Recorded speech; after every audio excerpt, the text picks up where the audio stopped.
to my little friend! Misogynistic, unoriginal and excessively stylistic, Brian De Palma's works have always been divisive amongst critics. I've always been in the midst of controversy, and it's never been pleasant. I've had it my whole career, either battling with the ratings board or being accused of a Hitchcock ripoff, a hack, you name it. With a sizable 30 feature films, De Palma has also had to contend with his fair share of commercial failures. My whole career has been punctuated by successes and then complete wipeouts. I've had a lot of hits, but I've sort of gone according to my own way and had many catastrophes. You have to admire how tenacious De Palma is, and it's a quality he has seemingly always had. In high school, for example, he used to design computers and won a few science fairs, and all throughout his film career he has maintained this same student mindset. When I do a certain genre, I try to keep within the conventions of the genre. And I'm very much a student of cinema. I've seen what's come before. De Palma has made films in many different genres, but it is the suspense genre where he has been most prolific.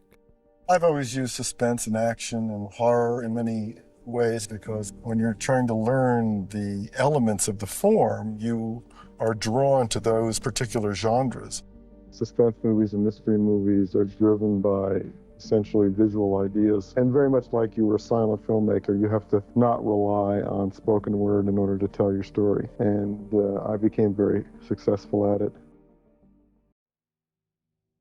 When talking about suspense and De Palma, of course it's impossible not to talk about Alfred Hitchcock. Why is Hitchcock the master? You've been referred to, Brian, as the new Hitchcock and so on. Well, because Hitchcock, I think, pioneered a whole type of film grammar. He taught us how to express things as clearly visually, I think, as they can be expressed. It's like good grammar. You either speak well or you speak badly. You either write clearly or you don't. And when he's expressing an idea or a whole cinematic sequence, he puts the camera in exactly the right position. He has exactly the right shots. And of course, he started making silent movies where you think visually all the time. And even though I am accused over and over again of imitating Hitchcock, I've always felt that I've taken the ideas of Hitchcock and tried to develop them further. That great visual idea and the way it's all carefully choreographed. Brian's relationship to Hitchcock is unique in the sense that he sees Hitchcock as more than just a filmmaker and a genius. In Brian's eyes, Hitchcock's ideas are a language entirely of their own, and it's a language that is free for everyone to use. It's a fascinating idea if you agree with it, and one that has me wondering which other filmmakers have established a language beyond themselves. Surely Kubrick for his meticulous and technically groundbreaking approach to cinema, or Lynch for his distinctly surreal and dreamlike worlds created through sound and image, and whilst there are definitely other filmmakers I could mention, the list is undeniably very small. In the case of De Palma and Hitchcock, it's all about visual storytelling first. I'm a visual stylist, so I basically get some incredible visual idea. That's why I like, writing my own scripts, because I think about these visual ideas all the time, and I approach it usually from a visual standpoint, so I'm not faced with this problem with how am I going to make this hit interesting. De Palma is always thinking about how to make his films as cinematic as possible, and one of the ways he achieves this is via visual techniques. Well, I think few filmmakers emphasize the things that are particularly cinematic. I mean, it's not just the point of view shot, but it's all these things that are the elements of pure cinema that has kind of a lost art, as far as I can see, judging from the things that are being made today. There are more opportunities to be cinematic in genres that rely heavily on the audio-visual, such as suspense, action, horror, or mystery. De Palma also likes to build his narratives and characters around the creative arts. For example, the protagonist in Body Double is an actor who engages in voyeurism and suffers from panic attacks. In Femme Fatale, which I believe is De Palma's last great film and is criminally underappreciated, a paparazzo becomes involved in a mystery through the images he captures. Are you flirting with me? I think my absolute favourite use of a creative art in Brian's films, however, has to be in Blowout, where a sound technician unexpectedly records an accident. Here Brian achieves his purest cinematic experience by marrying his visual ideas with sound. Well, it's like punctuation. Use very specific sounds. I mean, the problem today is there's so many soundtracks that everybody thinks you got to hear everything. But, choosing the right sound to hear is almost choosing the right color to put on a canvas. What do you want the audience's ear to be drawn to? De Palma is very specific in his execution of ideas, and it is clear from the construction of his films that everything is well planned out ahead of time. I don't like shooting that much. I like planning, I like writing, I like editing, but I'm a kind of, quiet, solitary creature. So being on a set with, 100 people asking, what do I do next is not my pleasure zone. And the way you storyboard is, you just do your own drawings. Yeah, they're these little sort of ridiculous, little faces, and they're the little cards, and I paste them up on the wall and look at the movie. It looks rather complicated when it's actually done, but it's not as complicated to shoot as one might think.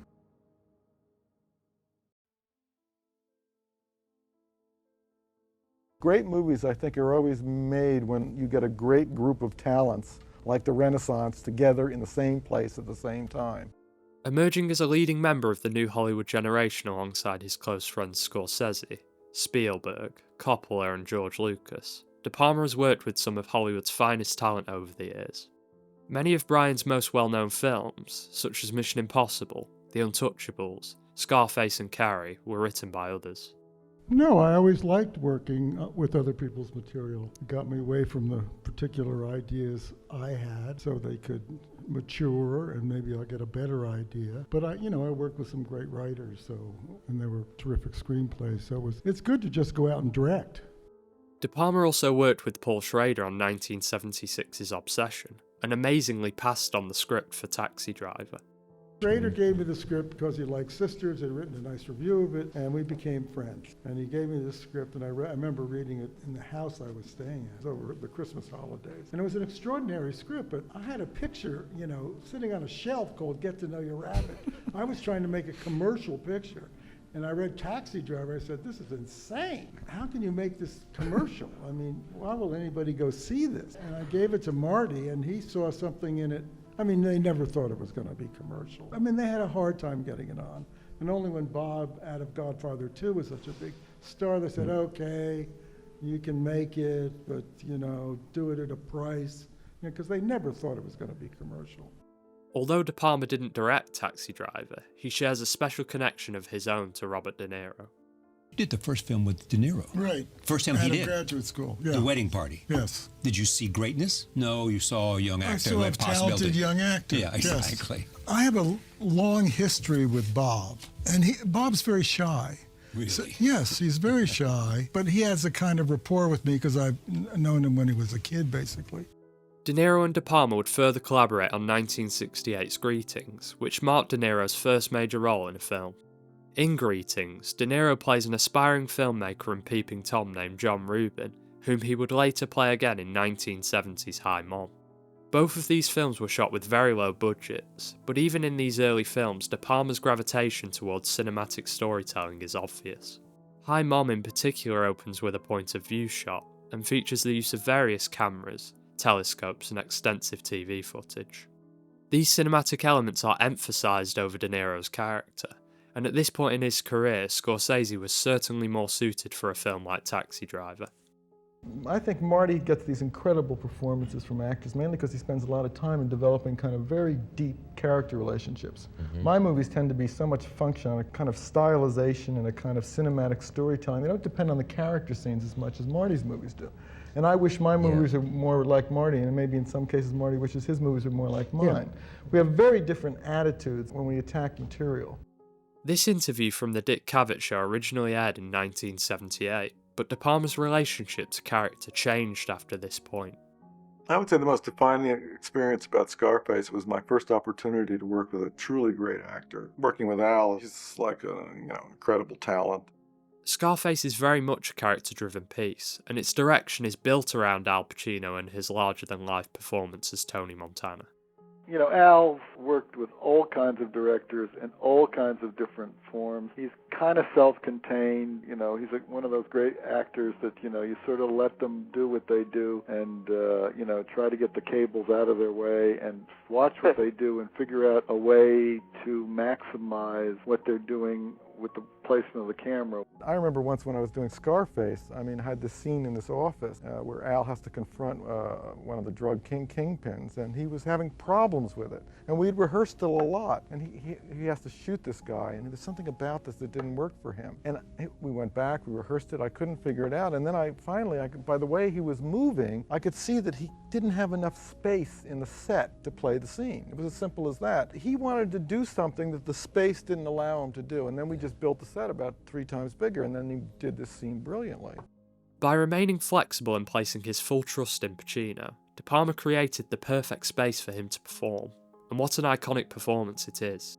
The amazing thing to me in seeing this movie again and again is the extraordinary performances. I mean, you just look at these actors. Well, that's it, Bill. But you let us fly. A few years after Scarface, De Palma would collaborate for the final time with De Niro on The Untouchables. The De Niro here was a completely different animal from the one De Palma had previously worked with. The interesting thing I must say I discovered on The Untouchables was, as I was shooting the film and looking at it on a monitor or through the camera, I mean, I thought he wasn't doing enough. And I kept on thinking, God, Bob, don't you have to do a little more here? I mean, you know, you're so laid back and so underplayed. He said, believe me, just trust me. And what I discovered is that he was doing things so subtle, they would only be revealed on a big screen. Well, that was a lesson I learned. The key visual idea in any De Palma film is the set piece, and he's certainly a master at executing them. Brian's meticulous planning and knowledge of the medium work wonders here, and he constructs his set pieces in a very particular way. You know, I've sort of done sequences like this, and how do you make them work? Well, you've got to show where everything is, and you've got to do it slowly so the audience can orientate themselves to the space. And what's a better example than the crop duster sequence?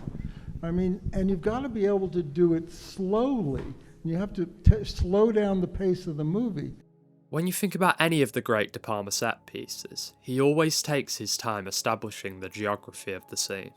Take the prom scene in Carrie, for example. A 2-minute long take is used to establish the location of all the key characters and the rope leading up to the bucket above. Then the chess game can begin, but you've got to know the board. You got to know what the pieces can do, and you got to stay within that logic. While the geography is brilliantly established in Carrie, the action sequence that followed is not one that De Palma particularly likes. I don't really like the way I use split screen in Carrie, because it was put in an action sequence. It's not the way to use split screen. Split screen is not good for action. What's it good for? Parallel action? Good point. Absolutely. Thank you, sir. You know, intercutting or parallel action. It worked really great in Sisters because, you know, Jennifer's talking to the cops and trying to get back to where the murder was committed. Meanwhile, Bill Finley and Margot are cleaning up the room and getting the blood away and putting the dead person into the couch. So they're both going on simultaneously. One of my personal favourite set pieces by De Palma is from Dressed to Kill. In the film, the geography of the art museum is established by using the point of view shots of Angie Dickinson's character, who remains stationary. These point of view shots establish the locations of artwork and the museum's various corridors, and De Palma uses extras to show which way the corridors go. The sequence goes on for several minutes without using a single word of dialogue, and is pure cinema. For a minimal use of sound effects, performance, and Pino Donaggio's score, the scene creates its tension. Well, it's also a lesson from Hitchcock. I mean, you know, what would Psycho be without that score? The score is riveting, and it surprised so much of the tension and the anxiety and the paranoia. Another set piece that takes place in Dressed to Kill involves the train station, which is a location De Palma has frequently returned to for his set pieces. You know, you find as a director that you're kind of attracted to similar locations. I've had a couple of sequences at train stations now, and I guess basically because they're the only really kind of big, open, classically architectural spaces that we have around. They're not these modern, you know, things with ceilings 6 feet high. They have these huge spaces. It looks like a big opera setting. Train stations are an excellent location for building suspense because they're so disorienting. They're these huge spaces with so many different levels, doorways and people to keep track of that it keeps us constantly asking questions. We see this in The Untouchables as Ness is looking back and forth for Al Capone's accountant. Both Ness and the audience are constantly asking, is this the person or is that the person? Is he going to come from this way or that way? Add into the mix a woman in need of help carrying her child up the steps, which later turns into a cinematic sequence reminiscent of the Odessa steps from Battleship Potemkin, and you have yourself a great set piece. In Blowout, Jack desperately pursues Sally as she is in danger, but his only means of finding her is via a radio. He can hear her every word and the sounds around her, but struggles to ascertain her location. Where is she? Will he find her? Again, there's so much uncertainty. In Carlito's Way, De Palma reverses the chase from Blowout, with Carlito now being pursued by gangsters. Trains are always a fabulous location. Something about the confined space, stuff going by in the windows. It's underground and it's dark. And plus you have the lights going on and off, So that all adds to the paranoia and scariness of the location. Plus it's all under bright light at the same time. Trains are an excellent contrast to the station, with them being tight, linear, and finite in space. They're great for chases when they're moving because what will come first? The next stop or the character being caught? Again, it's a great way to generate suspense. I think it's worth noting too that the train sequences of The Untouchables and Carlito's Way were originally planned in different locations. The Untouchables sequence originally involved a train chase and a racetrack but was cut for budgetary reasons, and the Carlito's Way sequence was originally planned at the World Trade Center, but had to be changed after the bombing that took place early in 1993. I have to give Al a lot of credit. He's like a dancer, and the way he moves, and when you have to do a complicated shot like that, everything's got to work exactly perfectly. And he did it, and it's in the film, and aren't we all lucky? We have the famous Godard quote that, film is truth 24 times a second. Well, quite to the contrary, I think it lies 24 times a second. And you can manipulate images to say anything you want, which is why television is such a great propaganda tool. From the very beginning of his career, De Palma has never been one to shy away from politics. I'm basically counterculture. I've always been counterculture since I started in the 60s. I've always followed what I thought was right, no matter what was considered politically correct. I'm the one that has to sit in the end and look at my movies and either be satisfied them or dissatisfied with them. Brian took great issue with the Vietnam War and later the Iraq War, and has always strongly disagreed with the US government's actions in them. Greetings, which De Palma cameos in, is a satirical look at dodging the draft. All movies and, trying to keep my grades up high enough so I wouldn't be drafted. Oh, that's interesting. So staying in school was important just to stay out of the war? Yeah. Greetings was all about how to dodge the draft. Hi Mom is even more radical in its political ideas and calls for a revolution. Ultimately, however, it's an exercise in futility, as every idea is swallowed up by capitalism. In America, no matter what it is your political views are, you just become part of the selling machine, so it doesn't make any difference. So, and Hi Mom, no matter how radical you try to be in order to try to change the system, capitalism has found a fascinating way with dealing with that is to make you rich. Then every idea is a product in capitalism. And once it's a product, and once it's on television, once it's selling things, then it absolutely has no sort of emotional or revolutionary feeling anymore. It's just another product. Both Casualties of War and Redacted deal with the horrifying real-life essay, killing, and burning of innocent civilian women by US soldiers in Vietnam and Iraq, an unsubtle metaphor for what the US did in both countries. And that's why Casualties of War seemed to me the quintessential story about Vietnam. We are a country. We are demolishing it. We are destroying it. Of course, both films involve incredibly violent acts towards women, which De Palma has frequently drawn criticism for over his career. Well, I've been asked that question a lot. Why there's all this violence toward women? And basically, well, I think it's quite simple, is that if you're making a suspense movie and you put somebody in peril, a woman somehow looks more vulnerable than a man. And I like photographing women better than men. Why does a woman look more vulnerable than a man? Because she's smaller, weaker. I personally never really understood this criticism towards violence in film. This critique feels like a distraction from the much more important issue of addressing the violence that takes place in reality. Images can be very powerful, and when handled responsibly, film allows a safe space to depict violence in a way that encourages prevention, not perpetration. De Palma made Redacted in this exact spirit, by showing violence in hopes of ending the war.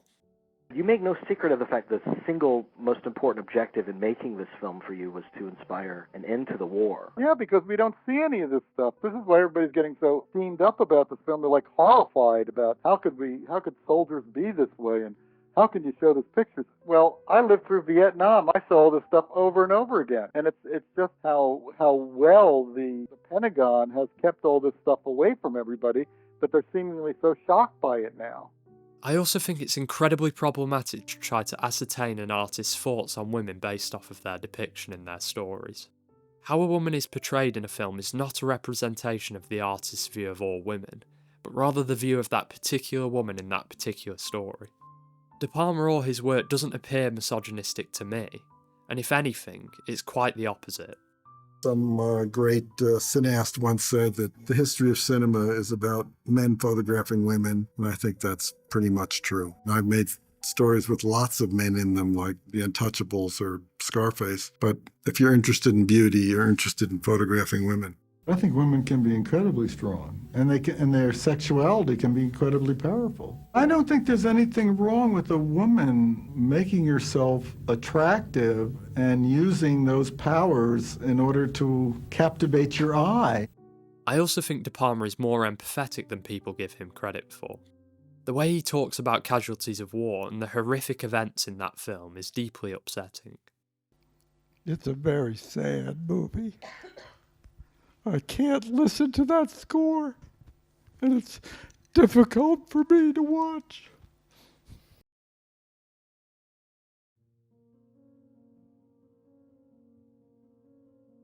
What is Brian De Palma's best film? I think there's a case to be made for many of them, from cultural juggernauts like Scarface and Carrie, to lesser-known classics like Phantom of the Paradise or Carlito's Way. You could even make a case for cult films like Sisters or Femme Fatale, and at the end of the day it's subjective. With all of this being said, however, I think the film that best encapsulates De Palma as a filmmaker is Blowout. The basic building block of cinema solved the mystery, and I wanted to use a purely cinematic visual to solve the mystery, and that's why I think it's so effective. Blowout combines the idea of solving a mystery through images, as seen in Antonioni's Blow Up, and solving a mystery through sound, as seen in The Conversation. I like Blow Up because Antoni has this incredible visual sense, and you just sit there and look at these images he creates. And the idea from Blow Up, and as in The Conversation, these are great ideas for movies. The syncing of sound to image to solve a mystery is De Palma's quintessential visual idea. And I also wanted to create the mystery that can only be solved with filmic means. Blowout is the first film that De Palma used Steadicam in, and is an exhibition of all of his commonly used visual techniques, such as the split diopter, split screen, and the arc shot. The film reunited De Palma with John Travolta, John Lithgow, Dennis Franz, his wife at the time Nancy Allen, and composer Pino Donaggio, whose score I can't praise enough. He did an extraordinary score there. I mean, it's one of my favorites. The talent assembled for Blowout were all people Brian loved to work with, and the entire project was very personal. I was shooting in Philadelphia, a city I loved and grew up in. All the locations I had been to when I was a kid growing up in Philadelphia. The film is overtly political with its assassination, cover-up and subsequent paranoia over the official narrative. Travolta's character Jack is determined to find out the truth of what happened at all costs. I was sort of fascinated by the fact that even if you had the correct information about the Kennedy assassination, no one would care. In the end, he even sacrifices the girl he loves in order to solve the mystery in one of the great cinematic endings of all time. It's such a stunning ending, but such a devastating ending. You go, oh my God. But you remember those endings forever. All he's done, all he's sacrificed, people have died, and now it's just a scream in a horror movie. You know, that's a sad reality of life. I feel this is kind of a lost art. People don't think like this anymore, and it's becoming even more of a problem because the screens are getting small. The close-up and the two-shot is going to rule. We're not going to see too many David Lean shots on a, iPhone 6. They don't really work because you need the size of the screen. So I'm always thinking about the big screen. The world has changed enormously since Blowout, and the film wouldn't look the same if it were made today. In the digital age, the great visual idea of syncing sound to image has been lost, and there are very few filmmakers who work in the language of Hitchcock and De Palma. Not then, and certainly not now. But it's very rare, and that's probably why directors that work like this are so rarely understood, because number one, there are very few practicing what we do. So I think it's a kind of a very small fraternity. I think it's a real shame that there aren't more directors who work like De Palma, because he is absolutely one of the all-time greats. His work has been frequently misunderstood, and there aren't many who fully recognise his contributions to cinema. However, time has been kind to many of De Palma's films, and I'm sure one day he will get the respect he deserves. Having watched all 30 of De Palma's films in preparation for this essay, I'd say he absolutely deserves the same level of recognition as his counterparts Scorsese, Spielberg, Coppola and Lucas. In time, I hope this lost art is rediscovered by the filmmakers of the future, and that they will continue to build upon this language and start a counterculture of their own. Deviate, defy, defend, De Palma. And I'm a very controversial director because I'm not part of any establishment. I believe you have to find things on your own. You don't have to. And I think being insulated by power or money or acceptance is not particularly good for your career. I'm not particularly interested in what the establishment thinks is good because I don't agree with them.